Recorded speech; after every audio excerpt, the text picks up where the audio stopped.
This is a Fox News alert. Texas-sized tempers flaring on both sides. Tonight, the Wendy Davis scandal is exploding. And now Texas Governor Rick Perry responds for the first time since State Senator Wendy Davis got called out for fudging parts of her life story. The gubernatorial candidate is also facing accusations of slamming her opponent, Texas Attorney General Greg Abbott, for being in a wheelchair. Now, she's denied making those comments herself, and she said the words by some caught on camera are abhorrent.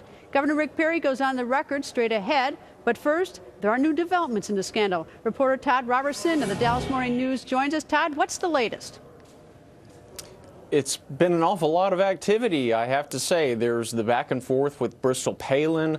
There's an ethics commission complaint against her. And there are these open letters that her two daughters have written on her behalf.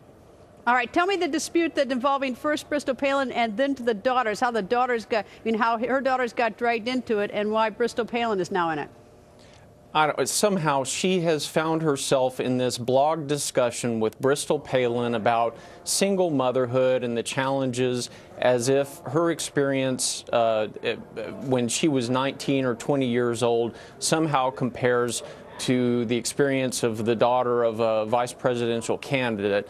I don't see how the two compare, but somehow Wendy Davis is engaging in this, and I think that's a big mistake.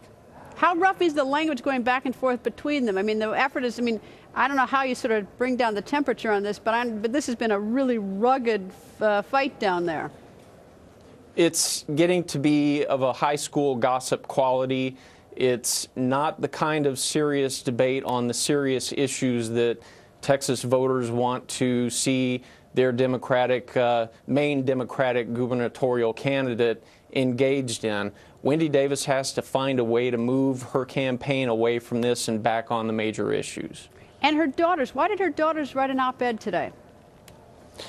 Again, this reflects a level of I don't want to say desperation, but defensiveness on the part of the campaign. They feel that somehow they've got to answer this beyond what Wendy Davis has already said. She said she needed to do better at making sure others reflect the accurate record of her past, and that record has now been corrected.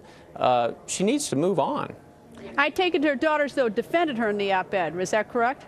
Of course, yes. They defended her, and they defended her very strongly. They said all the time growing up, she was around, she was engaged. It wasn't as if she was off at Harvard getting her law degree and their father was raising them. She was coming back and forth. There were health issues that prevented one of the daughters from going up and living with her while she was working on her law degree. So they explained there were a lot of different issues, but at no point, they said, was she disengaged as a mother. Well, it's a blistering fight, and it's caught everybody's attention, Todd. Thank you very much. Thank you. And coming up for the first time, Texas Governor Rick Perry goes on the record about the Wendy Davis fight. But first,